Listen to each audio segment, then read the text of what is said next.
Hi everyone, this is Rebecca from ChemKnits, and right now I am winding a really loose center pull ball out of Knit Picks Bare Imagination yarn. This fingering weight yarn is 50% merino wool, 25% alpaca, and 25% nylon. And I am winding it into the center pull ball so I can knit with my crank knitting machine a custom double-stranded blank for us to use in a sock blank dyeing video. Why should I bother winding my own double-stranded blank? There's a limit to the fiber types in the blanks that you can purchase. For example, from Knit Picks, you can only purchase Stroll. And even sites like Wool to Die For only offer one double-stranded blank in a very, very similar blend of yarn, of fibers. So by creating a center pull ball, we can access both ends of the yarn at the same time to create our own double-stranded blank.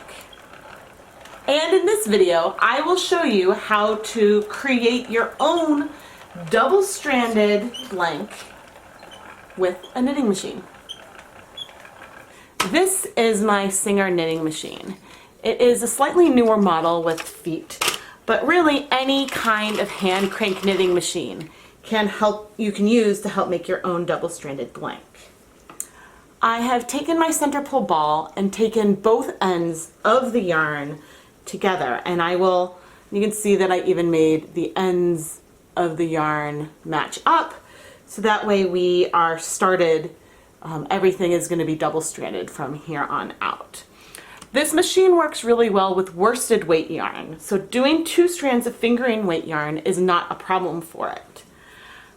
I will say that trying to do a double-stranded blank with worsted weight yarn made the machine struggle, and I was a little concerned that I was going to be stripping the gears. So if you're going to be trying this, I recommend sticking to fingering weight. Lace weight would also work, and maybe sport weight would be fine. So to load the machine, I am letting both strands of yarn go through every other hook of the machine. This is the same, everything from here on out is exactly the same as what we would do if we were using 1 strand of yarn. It's just now we have 2. Okay, and I've gone all the way around, and now I'm going to feed the yarn through, I guess it's like our yarn inlet, and start cranking. Now I've found that when doing these double-stranded blanks, the yarn tension can make a bit of a difference, because I've only done 1 double-stranded blank on the machine before, and I've had some places where it skipped a bit because only one yarn was caught under the hook or something and not the other. So we will do our best to keep our eye on the stitches as this goes on. Now, if you watched my initial unboxing of this machine, you might notice I now have some rubber mats underneath it, and I am using a lower stool. I still prefer to actually hold the knitting machine in my lap, especially when if I want to keep an eye on the yarns, but actually this little hole here at the end of the yarn inlet is doing a reasonable job for me. While we're still close to the beginning, I am pulling yarn out of the center pull ball by hand instead of letting the tension from that work here. And I'm keeping an eye on the intake of the yarns to make sure that I keep both strands together, because we want them both to get picked up by the knitting machine. And you can see that our double-stranded blank is growing. And so here's a close-up, so you can see this hole at the bottom with the yarn going through that helps it keep in place. When I tried doing the double-stranded worsted blank on my own, I found that I actually needed to skip the yarn inlet altogether and manually sort of help the yarn feed through. But you can see that the machine is not struggling at all with 2 strands of fingering weight yarn. I did do on my old Singer machine a bulky weight yarn once, but I cannot remember if I struggled with that at all.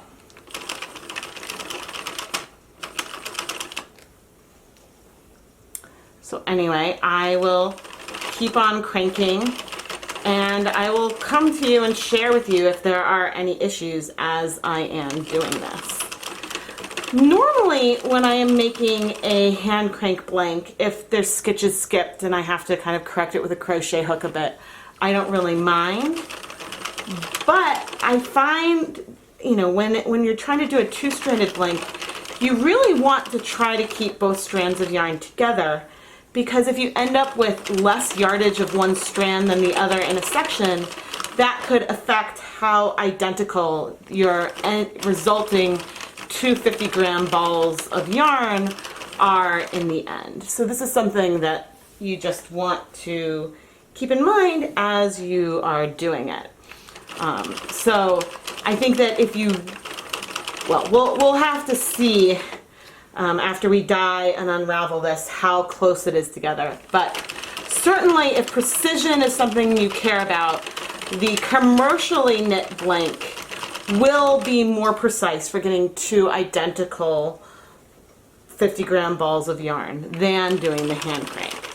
But I expect that we can get a blank that does a credible job, and then we can use that for some dyeing projects. The other thing is, it is really, really tempting to go as fast as you can with the crank. But you are more likely to make and get mistakes if you do that. I sort of like to hold the knitting machine in my lap and go as fast as I can, but in this time I'm going a bit slower to take some care. Despite preferring to hold the machine in my lap when I'm doing the worsted blanks, I seem to like the setup with the stool, having the yarn on the ground in a yarn bowl next to me, pulling out a few yards at a time, and then holding it here watching the intake. And I think that the reason I like this is that it's really easy for me to watch the yarns go in and see that they are being taken up at a similar rate. And I've had no errors happen at this point so far. Although I should probably knock on wood. So every once in a while, because the bottom just kind of gets really twisted, I sort of shake it out a bit. But you can see that this is going nice and smoothly. One nice thing about having the yarn in a centrical ball, which is necessary to do a double-stranded soft blank, but in general, is that you can easily pick this up and start again another day without having to deal with your umbrella swift. So that's sort of an added benefit. Since I was approaching the end of this yarn, I unwound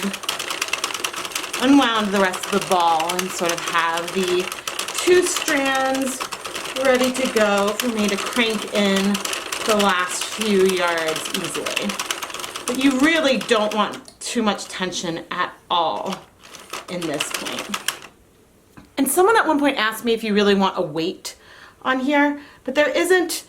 I don't really find that I need additional tension on the yarn coming out to keep the stitches on the machine winder. I really just, you want the tension going in to be really, really loose. Now we have the end, and I don't want the loop to catch on a hook because it'll get stuck. But we got our last stitch, and now you can see I'm just cranking to get it off. And I'll pull off the last hook, and voila, we have our blank with some live stitches at the end. And each of these stitches are made out of 2 strands of yarn. Now, if you're gonna dye this right away, maybe you can avoid doing anything and the live stitches will just stay, but I like to secure them, and I'll show you how to do that. The stitches in the imagination are actually holding together pretty well, but I do want to secure it a bit so that way I can dye the yarn without worrying about the stitches unraveling while I am working on it. So you saw I just unraveled a bit of the yarn so that way I can use my, I was concerned there weren't two strands for a second, but you can see that this is the double strand, it's just folded over. And so now I am just going to thread through the remaining stitches. And so that way they will not fall off. Technically, I suppose I could use a stitch holder. I have a number of those in my collection, but those might be harder to do some dyeing. So I'm trying to think about what kind of colorway I want to use with this yarn. I've never knit with the imagination yarn, and I haven't dyed with it yet, but the yarn is so unbelievably soft that I know, I think that this will be destined, and I'll dye some yarn for maybe some fingerless mitts or something, or mittens even. Maybe I need to make a new pair, a brightly colored pair of convertible mittens. All right. And if you wanted to, you could do a proper bind off, but I find that these stitches can be a little finicky. So really just looping through stitches, pulling through, and then they are secure so they won't drop down. And then I can easily find this end to pull it out of those stitches to unravel it when needed. Out of this whole blank, I really only have one mistake right here where you can see that I had a bit of yarn that slipped out. Hopefully that won't throw off our identical gradients too much, but I can't wait to dye with this blank to test it out. Thank you so much for watching this tutorial on how to make your own double-stranded blank with a Singer knitting machine. We knit this blank in the round because I find it a bit faster to consistently crank in one direction. However, these machines do have an option to switch from knitting in the round to knitting flats, where you would go in one direction and then go in the other direction and go back and forth to make a straight blank. Now, doing a straight blank would be advantageous if you wanted to do a lot of different patterns. It gives you more surface to work on. Where here, not only do you have two strands of yarn knit together, but you also have to consider the front and the back of your blank as you're dyeing. However, this gives you many opportunities to try out a lot of wonderful techniques, and I really, really look forward to dyeing with my own homemade double-stranded blank. I am Rebecca from ChemKnits, and thank you so much for watching this tutorial. If you want to see some suggestions on how to dye your own blanks, whether machine knit, commercially machine knit, or ones that you made yourself at home, make sure you subscribe to the ChemKnits Tutorials YouTube channel. Thanks for watching!